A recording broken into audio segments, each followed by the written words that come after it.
Punjabi radio ਜਗਾਸੇ ਸੁਣ ਰਹੇ ਸਾਰੇ ਸਰੋਤਿਆਂ ਨੂੰ ਬਲਵਿੰਦਰ ਕੌਰ ਵੱਲੋਂ ਪਿਆਰ ਭਰੀ ਸਤਿ ਸ਼੍ਰੀ ਅਕਾਲ। ਸਰੋਤਿਓ, ਪ੍ਰੋਗਰਾਮ ਖਬਰ ਤੇ ਨਜ਼ਰ ਪ੍ਰੋਗਰਾਮ ਦੇ ਵਿੱਚ ਸਾਡੇ ਨਾਲ ਹੋਣਗੇ ਬਲਤੇਜ ਬੰਨੂ ਜੀ। ਦੱਸਣਗੇ ਭਾਰਤ ਵਿੱਚ ਪੰਜਾਬ ਦੇ ਵਿੱਚ ਕੀ ਕੁਛ ਵਾਪਰਿਆ। ਖਬਰਾਂ ਤੇ ਨਜ਼ਰ ਮਾਰਾਂਗੇ। ਖਬਰਾਂ ਤੋਂ ਪਹਿਲਾਂ ਧੰਨਵਾਦ ਸਾਡੇ ਸਪਾਂਸਰ ਦਾ ਜਿਨ੍ਹਾਂ ਨੇ ਇਸ ਪ੍ਰੋਗਰਾਮ ਨੂੰ ਸਪਾਂਸਰ ਕੀਤਾ, ਸਭ ਤੱਕ ਪਹੁੰਚਾਇਆ। ਸਤਨਾਮ ਸਿੰਘ ਸਲਮਾ, ਗੁਰਦੀਪ ਸਿੰਘ ਬੈਦੀ, ਕਲੋਬਸ, ਖਾਲਸਾ ਇੰਸ਼ੋਰੈਂਸ ਏਜੰਸੀ ਸਾਨੂੰ ਜੇ 4082722500, ਸਰਬਜੀਤ ਸਿੰਘ, ਪਲਵਿੰਦਰ ਕੌਰ ਚੋਕੜ, ਟਰਲਿਕ, ਮਨਜੀਤ ਸਿੰਘ ਦੀਵਾਨਾ, ਫਰਜ਼ਨੋ। ਬਹੁਤ ਬਹੁਤ ਧੰਨਵਾਦ ਕਰਦੇ ਹਾਂ ਪ੍ਰੋਗਰਾਮਾਂ ਨੂੰ ਸਪਾਂਸਰ ਕਰਦੇ ਹੋ, ਸਭ ਤੱਕ ਪਹੁੰਚਾਉਂਦੇ ਹੋ। ਸਾਡੇ ਨਾਲ ਜੁੜ ਚੁੱਕੇ ਨੇ ਬਲਤੇਜ ਬੰਨੂ ਜੀ। ਸਤਿ ਸ਼੍ਰੀ ਅਕਾਲ, ਸਵਾਗਤ ਹੈ ਜੀ। ਜੀ ਧੰਨਵਾਦ ਜੀ, ਬਹੁਤ ਮਿਹਰਬਾਨੀ। ਸਭ ਤੋਂ ਪਹਿਲਾਂ ਆਪਾਂ ਜਿਹੜੇ ਬਿੱਲ ਬਣਾ ਰਹੇ ਆ, ਹੋਰ ਨਵੇਂ ਕਾਨੂੰਨ ਲਿਆ ਰਹੇ ਆ, ਉਹਨਾਂ ਦੀ ਗੱਲ ਕਰਦੇ ਹਾਂ। ਬੰਗਲਾਦੇਸ਼ ਦੀ ਪ੍ਰਧਾਨ ਮੰਤਰੀ ਨੇ ਕਿਹਾ ਕਿ ਕਾਨੂੰਨ ਆ ਜਿਹੜੇ ਇਹ ਬੇਲੋੜੇ ਆ। ਦੇਖੋ, ਇਹਦਾ ਜਿਹੜਾ ਵੀ ਜਿਹੜੇ ਗਵਾਂਢੀ ਮੁਲਕ ਨੇ ਉਹਨਾਂ ਦੇ ਉੱਤੇ ਵੀ ਜਿਹੜਾ ਅਸਰ ਤਾਂ ਜਿਹੜਾ ਉਹ ਪੈ ਰਿਹਾ। ਜਿਹੜੇ ਵਿਰੋਧ ਪ੍ਰਦਰਸ਼ਨ ਹੋ ਰਿਹਾ ਉਹਦੇ ਕਰਕੇ ਕਈ ਅਹਿਮ ਮੁਲਕਾਂ ਦੇ ਰਾਜਨੀਤਿਕ ਲੋਕਾਂ ਦੇ ਜਿਹੜੇ ਦੌਰੇ ਆ ਉਹ ਵੀ ਕੈਂਸਲ ਕਰਨੇ ਜਿਹੜਾ ਜੀ ਉਹ ਪਏ ਆ। ਔਰ ਮਲੇਸ਼ੀਆ ਦੇ ਸਰਕਾਰ ਦੇ ਵੱਲੋਂ ਪਹਿਲਾਂ ਜਿਹੜਾ ਜੀ ਆਖਿਆ ਗਿਆ ਸੀ ਕਿ ਗਲਤ ਆ, ਔਰ ਉਹ ਉੱਥੋਂ ਜਿਹੜਾ ਤੇਲ ਭੇਜਿਆ ਜਾਂਦਾ ਜਿਹੜਾ ਭਾਰਤ ਨੂੰ ਆਉਂਦਾ ਕੁਕਿੰਗ ਜਿਹੜਾ ਜੀ ਉਹ ਬੰਦ ਕਰ ਦਿੱਤਾ ਸੀਗਾ ਜੀ ਇਹਦੇ ਵਿਰੋਧ ਦੇ ਵਿੱਚ। ਹੁਣ ਬੰਗਲਾਦੇਸ਼ ਦੀ ਜਿਹੜੀ ਪ੍ਰਧਾਨ ਮੰਤਰੀ ਹੈ ਸ਼ੇਖ ਹਸੀਨਾ, ਉਹਨਾਂ ਨੇ ਇਸ CAA ਤੇ ਕੌਮੀ ਨਾਗਰਿਕ ਰਜਿਸਟਰ NRC ਨੂੰ ਭਾਰਤ ਦੇ ਅੰਦਰੂਨੀ ਮਾਮਲੇ ਤਾਂ ਕਰਾਰ ਦਿੱਤਾ ਹੈ, ਪਰ ਨਾਲ ਹੀ ਇਹ ਵੀ ਕਿਹਾ ਕਿ ਇਹ ਕਾਨੂੰਨ ਜ਼ਰੂਰੀ ਨਹੀਂ ਸੀਗੇ। ਸ਼ੇਖ ਹਸੀਨਾ ਹੋਰਾਂ ਨੇ ਇੱਕ ਗੱਲਬਾਤ ਦੇ ਵਿੱਚ ਇਹ ਗੱਲ ਕਹੀ ਹੈ ਜੀ ਕਿ ਨਾਗਰਿਕਤਾ ਕਾਨੂੰਨ ਜਿਹੜਾ ਜੀ ਉਹਨੇ ਕਿਹਾ ਕਿ ਅਸੀਂ ਨਹੀਂ ਸਮਝ ਸਕਦੇ ਕਿ ਇਹ ਕਿਉਂ ਕੀਤਾ ਗਿਆ, ਇਹ ਜ਼ਰੂਰੀ ਨਹੀਂ ਸੀਗਾ। ਸ਼ੇਖ ਹਸੀਨਾ ਹੋਰਾਂ ਦਾ ਇਹ ਬਿਆਨ ਬੰਗਲਾਦੇਸ਼ ਵਿਦੇਸ਼ ਮੰਤਰੀ AK ਅਬਦੁਲ ਮੋਮਿਨ ਦੇ ਵੱਲੋਂ CAA ਤੇ NRC ਸੰਬੰਧੀ ਦਿੱਤੇ ਬਿਆਨ ਤੋਂ ਇੱਕ ਹਫ਼ਤਾ ਬਾਅਦ ਦੇ ਵਿੱਚ ਆਇਆ, ਜਿਹਦੇ ਵਿੱਚ ਜਿਹੜਾ ਉਹਨਾਂ ਦੇ ਬਿਆਨ ਸੀ ਉਹਦੇ ਵਿੱਚ ਇਹ ਜਿਹੜੇ ਕਾਨੂੰਨ ਸੀਗੇ ਇਹਨਾਂ ਨੂੰ ਜਿਹੜਾ ਭਾਰਤ ਦਾ ਅੰਦਰੂਨੀ ਮਾਮਲਾ ਜਿਹੜਾ ਦੀ ਉਹ ਆਖਿਆ ਗਿਆ ਸੀਗਾ। ਔਰ ਇਹ ਵੀ ਕਿਹਾ ਗਿਆ ਸੀਗਾ ਕਿ ਇਹਦਾ ਗੁਆਂਢੀਆਂ ਦੇ ਉੱਤੇ ਪ੍ਰਭਾਵ ਪੈ ਸਕਦਾ ਜੀ। ਔਰ ਬੰਗਲਾਦੇਸ਼ ਦੀ ਪ੍ਰਧਾਨ ਮੰਤਰੀ ਜਿਹੜੀ ਕਿ UAE ਦੀ ਰਾਜਧਾਨੀ ਆਬੂ ਧਾਬੀ ਦੇ ਵਿੱਚ ਹੈ ਜੀ, ਉਹਨੇ ਇਹ ਵੀ ਕਿਹਾ ਕਿ ਭਾਰਤ ਦੇ ਵਿੱਚੋਂ ਵਾਪਸ ਹਿਜਰਤ ਹੋਣ ਦਾ ਕੋਈ ਰਿਕਾਰਡ ਦਰਜ ਨਹੀਂ ਹੈ, ਪਰ ਭਾਰਤ ਦੇ ਵਿੱਚ ਲੋਕ ਕਈ ਮੁਸ਼ਕਿਲਾਂ ਦਾ ਸਾਹਮਣਾ ਕਰ ਰਹੇ ਆ। ਅਜੇ ਤੱਕ ਇਹ ਅੰਦਰੂਨੀ ਮਾਮਲਾ। ਉਹਨਾਂ ਨੇ ਇਹ ਵੀ ਗੱਲ ਕਹੀ ਕਿ ਬੰਗਲਾਦੇਸ਼ ਨੇ ਇਹ ਤਵਾਜ਼ਨ ਹਮੇਸ਼ਾ ਬਣਾਈ ਰੱਖਿਆ ਕਿ CAA ਤੇ NRC ਭਾਰਤ ਦੇ ਅੰਦਰੂਨੀ ਮਾਮਲੇ ਨੇ। ਤੇ ਭਾਰਤ ਦੇ ਪ੍ਰਧਾਨ ਮੰਤਰੀ ਨੇ ਉਹਨਾਂ ਨੇ ਕਿਹਾ ਕਿ ਮੈਨੂੰ ਅਕਤੂਬਰ 2019 ਦੇ ਵਿੱਚ ਦਿੱਲੀ ਦੌਰੇ ਸਮੇਂ ਨਿੱਜੀ ਤੌਰ ਤੇ ਇਹ ਯਕੀਨ ਜਿਹੜਾ ਜੀ ਉਹ ਦਵਾਇਆ ਸੀ ਕਿ ਉਹ ਇਹ ਕਾਨੂੰਨ ਨਹੀਂ ਜਿਹੜਾ ਜੀ ਉਹ ਲੈ ਕੇ ਆਉਣਗੇ। ਉਧਰ ਭਾਜਪਾ ਦੀ ਪੱਛਮੀ ਬੰਗਾਲ ਇਕਾਈ ਦਾ ਮੁਖੀ ਹੈ ਜੀ ਦਲੀਪ ਘੋਸ਼, ਉਹਨੇ ਇਹ ਗੱਲ ਕਹੀ ਹੈ ਕਿ ਸਰਕਾਰ ਕੌਮੀ ਨਾਗਰਿਕ ਰਜਿਸਟਰ ਜਿਹੜਾ NRC ਆ ਉਹ ਦੇਸ਼ ਭਰ ਦੇ ਵਿੱਚ ਲਾਗੂ ਕਰਨ ਲਈ ਵਚਨਬੱਧ ਹੈ। ਔਰ ਸੂਬੇ ਦੇ ਵਿੱਚੋਂ ਪੱਛਮੀ ਬੰਗਾਲ 'ਚ ਉਹਨਾਂ ਕਿਹਾ ਕਥਿਤ ਤੌਰ ਦੇ ਤੇ ਗੈਰ ਕਾਨੂੰਨੀ ਰਹਿੰਦੇ 1 ਕਰੋੜ ਬੰਗਲਾਦੇਸ਼ੀ ਮੁਸਲਮਾਨਾਂ ਨੂੰ ਵਾਪਸ ਭੇਜਿਆ ਜਾਊਗਾ। ਬੰਗਲਾਦੇਸ਼ ਨੇ ਇਹ ਵੀ ਗੱਲ ਕਹੀ ਸੀ ਕਿ ਦੱਸੋ ਤੁਹਾਡੇ ਕੋਲੇ ਕਿੰਨੇ ਆ, ਉਹਦਾ ਰਿਕਾਰਡ ਜਿਹੜਾ ਜੀ ਉਹ ਦਿਓ। ਅੱਜ ਤੱਕ ਰਿਕਾਰਡ ਜਿਹੜਾ ਜੀ ਉਹ ਨਹੀਂ ਦਿੱਤਾ, ਪਰ ਇਹ ਬਲਦੀ ਤੇ ਜਿਹੜਾ ਜੀ ਉਹ ਤੇਲ ਪਾਉਣ ਵਾਲੇ ਉਹ ਉਸੇ ਤਰੀਕੇ ਦੇ ਨਾਲ ਜਿਹੜਾ ਜੀ ਉਹ ਉੱਥੇ ਕੋਸ਼ਿਸ਼ ਜਿਹੜੀ ਜੀ ਉਹ ਕਰ ਰਹੇ। ਘੋਸ਼ ਇੱਥੋਂ ਤੱਕ ਕਹਿੰਦਾ ਕਿ ਸੂਬੇ ਦੇ ਵਿੱਚ 1 ਕਰੋੜ ਗੈਰ ਕਾਨੂੰਨੀ ਮੁਸਲਿਮ ਜਿਹੜੇ ਨੇ ਉਹ ਸਰਕਾਰੀ ਸਬਸਿਡੀ ਦੇ ਉੱਤੇ ਦਿੱਤੇ ਜਾਂਦੇ 2 ਰੁਪਏ ਪ੍ਰਤੀ ਕਿਲੋ ਚੌਲਾਂ ਦੇ ਉੱਤੇ ਜਿਹੜਾ ਜੀ ਉਹ ਪਲ ਰਹੇ ਆ, ਉਹਨਾਂ ਨੂੰ ਉੱਥੋਂ ਜਿਹੜਾ ਜੀ ਉਹ ਵਾਪਸ ਭੇਜਿਆ ਜਾਊਗਾ। ਹਾਲਾਂਕਿ ਇਹਨੂੰ ਜਿਹੜਾ ਜੀ ਲੈ ਕੇ ਇਹ ਵੀ ਬਹਿਸ ਵਸਈਆ ਜਿਹੜਾ ਜੀ ਉਹ ਜਾਰੀ ਹੈ ਕਿ ਸੂਬਿਆਂ ਕੋਲੇ ਅਧਿਕਾਰ ਹੈ ਜਾਂ ਨਹੀਂ। ਇਹਨਾਂ ਆ ਕਿ ਇਹ ਮਾਮਲਾ ਸਾਰਾ ਜਿਹੜਾ ਜੀ ਜਿਉਂ ਦਾ ਤਿਉਂ ਉਸੇ ਤਰੀਕੇ ਦੇ ਨਾਲ ਭਖਿਆ ਜਿਹੜਾ ਜੀ ਉਹ ਤੁਰਿਆ ਜਾ ਰਿਹਾ। ਔਰ ਖਾਸ ਤੌਰ ਦੇ ਤੇ ਜਿਹੜੇ ਮੂੰਹ ਫੱਟ ਆਗੂ ਨੇ ਜੀ ਉਹ ਅਜੇ ਵੀ ਇਹ ਸੋਚਣ ਦੇ ਵਾਸਤੇ ਤਿਆਰ ਨਹੀਂ ਕਿ ਮੁਲਕ ਭਰ ਦੇ ਵਿੱਚ ਲੱਗੀ ਇਹ ਜਿਹੜੀ ਅੱਗ ਹੈ ਉਹਨੂੰ ਠੰਡਿਆ ਕਰਨ ਦੀ ਜ਼ਰੂਰਤ ਹੈ, ਨਾ ਕਿ ਹੋਰ ਭੜਕਾਉਣ ਦੀ। ਬਿਲਕੁਲ ਜੀ, ਬਿਲਕੁਲ। ਅੱਗੇ ਗੱਲ ਕਰਦੇ ਹੈਗੇ ਆ ਟਕਸਾਲੀ ਆਗੂਆਂ ਦੀ। ਉਹ ਵੀ JNU ਦੇ ਸਟੂਡੈਂਟ ਦੇ ਹੱਕ ਵਿੱਚ ਖੜੇ ਹੋਏ। ਬਿਲਕੁਲ ਜੀ, ਐਕਚੁਅਲੀ ਹਮਾਇਤ ਜਿਹੜੀ ਇਹਦੀ ਉਹ ਜਾਰੀ ਆ। ਤੁਸੀਂ ਕਹਿ ਲਓ ਕਿ ਇਹ ਜਿਹੜੇ ਆਗੂ ਨੇ, ਕਿਉਂਕਿ ਇੱਥੇ ਇਹ ਇਸ ਪੱਖੋਂ ਅਹਿਮ ਹੋ ਜਾਂਦਾ ਕਿ ਜਿਹੜਾ ਅਕਾਲੀ ਦਲ ਬਾਦਲ ਹੈ ਉਹ ਪਿਛਲੱਗ ਜਿਹੜੇ ਤਰੀਕੇ ਦੇ ਨਾਲ ਬਣਿਆ ਹੋਇਆ ਔਰ ਉਹਨੇ ਲੋਕ ਸਭਾ ਦੇ ਵਿੱਚ ਵੀ ਵੋਟਾਂ ਜਿਹੜੀਆਂ 2 ਉਹਨਾਂ ਦੀਆਂ ਉਹ ਹੱਕ 'ਚ ਪਾਈਆਂ, ਰਾਜ ਸਭਾ ਦੇ ਵਿੱਚ ਜਿਹੜੀਆਂ ਵੋਟਾਂ ਨੇ ਉਹ ਹੱਕ ਦੇ ਵਿੱਚ ਪਾਈਆਂ। ਇੱਥੇ ਪੰਜਾਬ ਆ ਕੇ ਜ਼ਰੂਰ ਜਿਹੜਾ ਵੀ ਉਹ ਕਹਿੰਦੇ ਰਹੇ ਕਿ ਨਹੀਂ ਮੁਸਲਿਮ ਭਾਈਚਾਰਾ ਇਹਦੇ ਵਿੱਚ ਸ਼ਾਮਲ ਕਰਨਾ ਚਾਹੀਦਾ।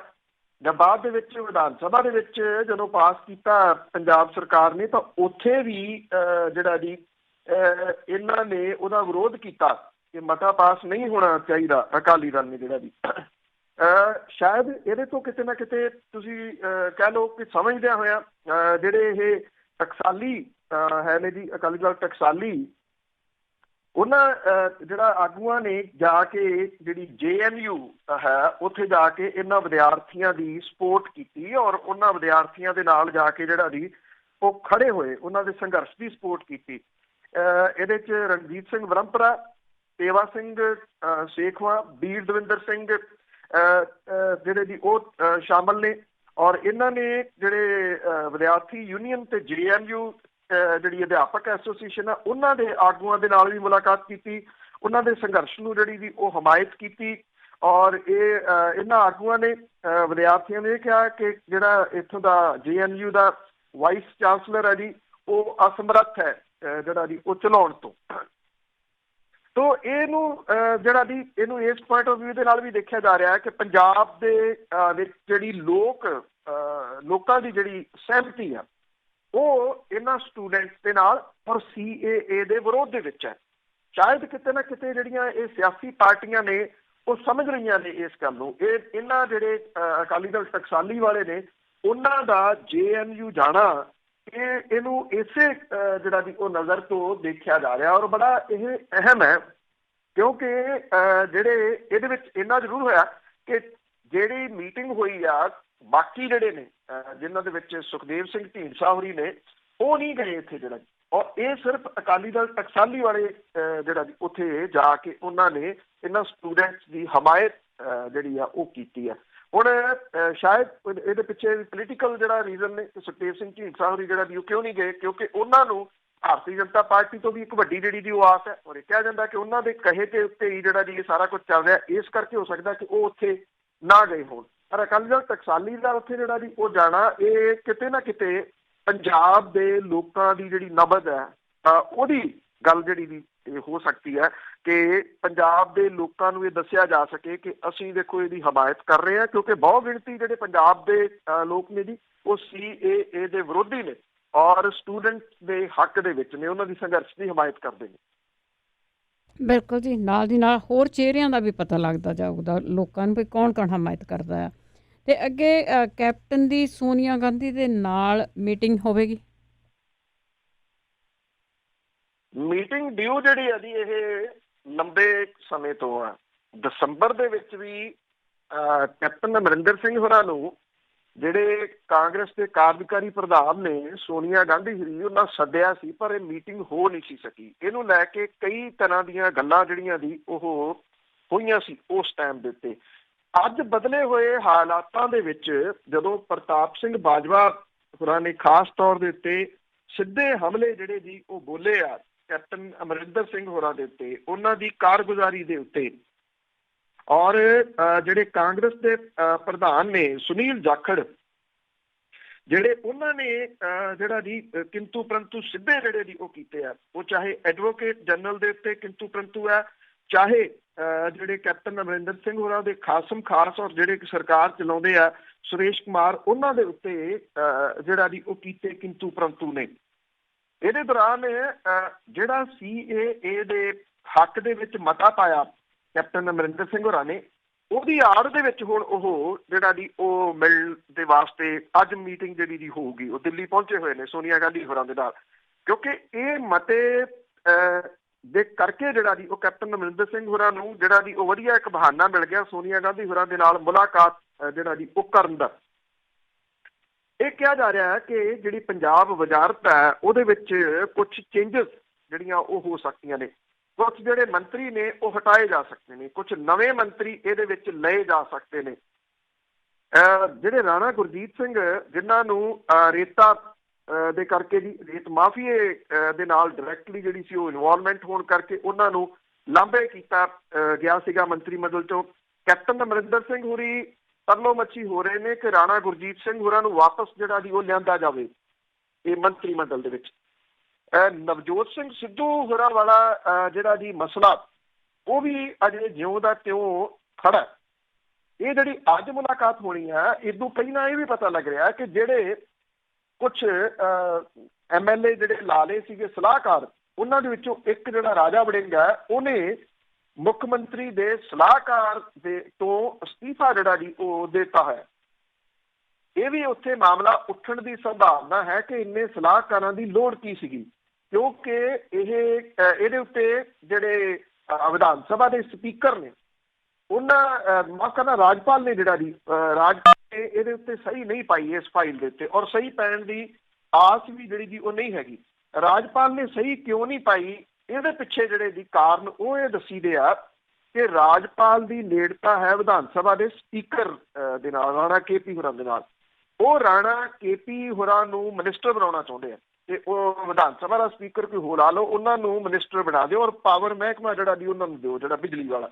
ਇਹ ਵੀ ਕਿਤੇ ਨਾ ਕਿਤੇ ਇੱਕ ਜਿਹੜਾ ਜੀ ਉਹ ਰੀਜ਼ਨ ਹੈ ਇਸ ਸਭ ਕਾਸੇ ਦੇ ਵਿੱਚ, ਕਿਉਂਕਿ ਜਦੋਂ ਕੈਪਟਨ ਅਮਰਿੰਦਰ ਸਿੰਘ ਹੋਰਾਂ ਦੇ ਨਾਲ ਮੁਲਾਕਾਤ ਜਿਹੜੀ ਹੋਣੀ ਆ ਤੇ ਉੱਥੇ ਪੰਜਾਬ ਪ੍ਰਦੇਸ਼ ਕਾਂਗਰਸ ਦੇ ਪ੍ਰਧਾਨ ਸੁਨੀਲ ਜਾਖੜ ਹੁਰੀ ਵੀ ਹੋਣਗੇ। ਇੱਕ ਤਾਂ ਇੱਥੇ ਪ੍ਰਤਾਪ ਸਿੰਘ ਬਾਜਵਾ ਹੋਰਾਂ ਵਾਲਾ ਮਸਲਾ ਜਿਹੜਾ ਜੀ ਉਹ ਉੱਠੂਗਾ, ਦੂਸਰਾ ਸੁਨੀਲ ਜਾਖੜ ਹੁਰੀ ਜਿਹੜਾ ਜੀ ਉਹ ਖੁਦ ਫਸੇ ਹੋਏ ਨੇ ਸਭ ਕਾਸੇ ਦੇ ਵਿੱਚ, ਕਿਉਂਕਿ ਉਹ ਬਿਜਲੀ ਵਾਲਾ ਮੁੱਦਾ ਇਲੈਕਸ਼ਨਾਂ ਤੋਂ ਪਹਿਲਾਂ ਭਾਲਦੇ ਰਹੇ ਆ। ਇੰਨਾ ਰੌਲਾ ਜਿਹੜਾ ਜੀ ਉਹ ਪੈ ਰਿਹਾ ਵਿਧਾਨ ਸਭਾ ਦੇ ਅੰਦਰ ਬਾਹਰ, ਇੰਨਾ ਰੌਲਾ ਪਿਆ, ਮੁੱਖ ਮੰਤਰੀ ਹੋਰਾਂ ਦਾ ਇਹਦੇ ਉੱਤੇ ਕੋਈ ਬਿਆਨ ਜਿਹੜਾ ਜੀ ਉਹ ਨਹੀਂ ਆ ਰਿਹਾ ਕਿ ਲੋਕਾਂ ਨੂੰ ਇਹਦੇ ਤੋਂ ਕੋਈ ਰਾਹਤ ਜਿਹੜੀ ਹੈ ਜੀ ਉਹ ਮਿਲੂਗੀ ਜਾਂ ਨਹੀਂ। ਇਹ ਸਭ ਕਾਸੇ ਦੇ ਵਿੱਚ ਕੈਪਟਨ ਅਮਰਿੰਦਰ ਸਿੰਘ ਹੋਰਾਂ ਦੀ ਸੋਨੀਆ ਗਾਂਧੀ ਦੇ ਨਾਲ ਇਹ ਮੁਲਾਕਾਤ ਬੜੀ ਅਹਿਮ ਇਸ ਪੁਆਇੰਟ ਆਫ ਵਿਊ ਦੇ ਨਾਲ ਹੋਊਗੀ ਕਿ ਜੇ ਤਾਂ ਉਹ ਆਪਣੀਆਂ ਸਾਰੀਆਂ ਗੱਲਾਂ ਤੇ ਸਹੀ ਪਵਾਉਂਦੇ ਆ, ਕਿਹਨੂੰ ਕੱਢਣਾ ਕਿਹਨੂੰ ਫੇਰ ਜਿਹੜਾ ਜੀ ਉਹ ਲੈ ਕੇ ਆਉਣਾ, ਤੇ ਫਿਰ ਇਹ ਸਮਝਿਆ ਜਾਊਗਾ ਕਿ ਕੈਪਟਨ ਅਮਰਿੰਦਰ ਸਿੰਘ ਹੋਰਾਂ ਨੂੰ ਉਹਨਾਂ ਦੇ ਅਹੁਦੇ ਤੋਂ ਕੋਈ ਨਹੀਂ ਹਿਲਾ ਸਕਦਾ। ਜੇ ਇਹਦੇ ਉੱਤੇ ਕੋਈ ਹੋਰ ਡਿਫਰੈਂਟ ਜਿਹੜੀ ਜੀ ਉਹ ਹਿਲਜੁਲ ਹੁੰਦੀ ਆ, ਫਿਰ ਜਿਹੜਾ ਜੀ ਇਹ ਸਮਝਿਆ ਜਾਊਗਾ ਕਿ ਕੈਪਟਨ ਅਮਰਿੰਦਰ ਸਿੰਘ ਹੋਰਾਂ ਦੀ ਜਿਹੜੀ ਹੈ ਜੀ ਉਹ ਪਕੜ ਕਮਜ਼ੋਰ ਹੋ ਗਈ। ਵੈਸੇ ਪੰਜਾਬ ਦੇ ਵਿੱਚ ਸਰਕਾਰ ਤਾਂ ਨਾਮ ਦੀ ਜਿਹੜੀ ਜੀ ਉਹ ਹੈ, 2-3 ਜਾਣੇ ਜਿਹੜੇ ਅਫਸਰ ਨੇ ਉਹੀ ਸਰਕਾਰ ਜਿਹੜੇ ਜੀ ਉਹ ਚਲਾ ਰਹੇ ਆ, ਐਡਮਿਨਿਸਟ੍ਰੇਸ਼ਨ ਨਾਮ ਦੀ ਜਿਹੜੀ ਜੀ ਉਹ ਕੋਈ ਚੀਜ਼ ਦਿਖਦੀ ਨਹੀਂ। ਹੁਣ ਜੇ ਆਮ ਬੰਦੇ ਨੂੰ ਇਹ ਪਤਾ, ਚਾਹੇ ਤੁਸੀਂ ਮੁੱਖ ਮੰਤਰੀ ਹੋਰਾਂ ਦੇ ਸੋਸ਼ਲ ਮੀਡੀਆ ਦੇ ਉੱਤੇ ਦੇਖ ਲਓ ਜੋ ਕੁਝ ਲੋਕ ਲਿਖ ਰਹੇ ਆ, ਤਾਂ ਇਹ ਤਾਂ ਹੋ ਨਹੀਂ ਸਕਦਾ ਕਿ ਹਾਈ ਕਮਾਂਡ ਜਿਹੜੀ ਹੈ ਜੀ ਇਸ ਸਭ ਕਾਸੇ ਤੋਂ ਅਣਜਾਣ ਹੋਵੇ। ਹਾਈ ਕਮਾਂਡ ਨੂੰ ਸਭ ਕੁਝ ਪਤਾ ਹੈ ਜੀ। ਤੇ ਅੱਗੇ ਸੁਰੱਖਿਆ ਏਜੰਸੀਆਂ ਦੀ ਗੱਲ ਕਰਦੇ ਹਾਂ, ਡਰੋਨ ਦੀ ਸੇਲ ਤੋਂ ਡਰ ਰਹੀਆਂ ਨਹੀਂ ਜੀ। ਜਿਹੜੀਆਂ ਬਾਰਡਰ ਦੇ ਉੱਤੇ ਖਾਸ ਤੌਰ ਤੇ ਇਹ ਸਿਰਦਰਦੀ ਜਿਹੜਾ ਜੀ ਉਹ ਬਣਿਆ ਹੋਇਆ ਰਿਮੋਟਲੀ ਪਾਇਲਟਡ 에ਅਰਕ੍ਰਾਫਟ ਸਿਸਟਮ RPS, ਜਿਹਨੂੰ ਡਰੋਨ ਦੇ ਵਜੋਂ ਜਾਣਿਆ ਜਾਂਦਾ, ਇਹ ਬੜਾ ਸੌਖਾ ਵਿਕ ਰਿਹਾ। ਆਨਲਾਈਨ ਕੰਪਨੀਆਂ ਦੇ ਵੱਲੋਂ ਡਰੋਨ ਜਿਹੜਾ ਉਹ ਆਮ ਚੀਜ਼ਾਂ ਵਾਂਗੂ ਵੇਚਿਆ ਜਾ ਰਿਹਾ। ਸਰਹੱਦ ਦੇ ਉੱਤੇ ਤਾਇਨਾਤ ਜਿਹੜੀਆਂ ਸੁਰੱਖਿਆ ਏਜੰਸੀਆਂ ਨੇ ਇਸ ਚੁਣੌਤੀ ਦੇ ਨਾਲ ਨਜਿੱਠਣ ਲਈ ਯਤਨ ਕਰ ਰਹੀਆਂ ਨੇ, ਪਰ ਇਹ ਮਾਮਲਾ ਸਿਰਦਰਦੀ ਬਣ ਰਿਹਾ। ਡਰੋਨ ਦੇ ਰਾਹੀਂ ਸਰਹੱਦ ਪਾਰੋਂ ਜਿਹੜੇ ਨਸ਼ੀਲੇ ਪਦਾਰਥ ਤੇ ਹਥਿਆਰਾਂ ਦੀ ਤਸਕਰੀ ਹੋ ਰਹੀ ਆ। ਡਰੋਨ ਦੇ ਉੱਤੇ ਕਾਬੂ ਪਾਉਣਾ ਇਸ ਵੇਲੇ ਇਹਨਾਂ ਸੁਰੱਖਿਆ ਏਜੰਸੀਆਂ ਦੇ ਵਾਸਤੇ ਚੁਣੌਤੀ ਬਣਿਆ ਹੋਇਆ। ਅੰਮ੍ਰਿਤਸਰ ਡਿਸਟ੍ਰਿਕਟ ਦੇ ਸਰਹੱਦੀ ਇਲਾਕੇ ਦੇ ਵਿੱਚੋਂ 2 ਹੋਰ ਡਰੋਨ ਜਿਹੜੇ ਜੀ ਉਹ ਬਰਾਮਦ ਕੀਤੇ ਗਏ ਆ। 7 ਬੰਦਿਆਂ ਨੂੰ ਨਾਮਜ਼ਦ ਕੀਤਾ ਗਿਆ, ਇਹਦੇ ਵਿੱਚ ਇੱਕ ਫੌਜੀ ਵੀ ਸ਼ਾਮਲ ਹੈ। ਇਹ ਫੌਜੀ ਜਿਹੜਾ ਜੀ ਉਹ ਵਿਸ਼ੇਸ਼ ਤੌਰ ਦੇ ਉੱਤੇ ਡਰੋਨ ਦੇ ਰਾਹੀਂ ਤਸਕਰੀ ਕਰਨ ਵਾਲਿਆਂ ਦੇ ਵਿੱਚ ਸ਼ਾਮਲ ਸੀਗਾ।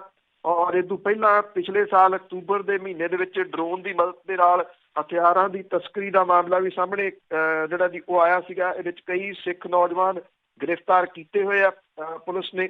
ਔਰ ਡਰੋਨ ਦੀ ਵਰਤੋਂ ਆਮ ਸਮਾਗਮਾਂ ਦੇ ਵਿੱਚ ਵੀ ਹੋ ਰਹੀ ਆ। ਸਿਆਸੀ ਰੈਲੀਆਂ ਜਾਂ ਜਿਹੜੇ ਪਰਿਵਾਰਕ ਸਮਾਗਮ ਨੇ ਉਹਨਾਂ ਦੀ ਫੋਟੋਗ੍ਰਾਫੀ ਦੇ ਵਾਸਤੇ ਡਰੋਨ ਦੀ ਵਰਤੋਂ ਹੋ ਰਹੀ ਆ।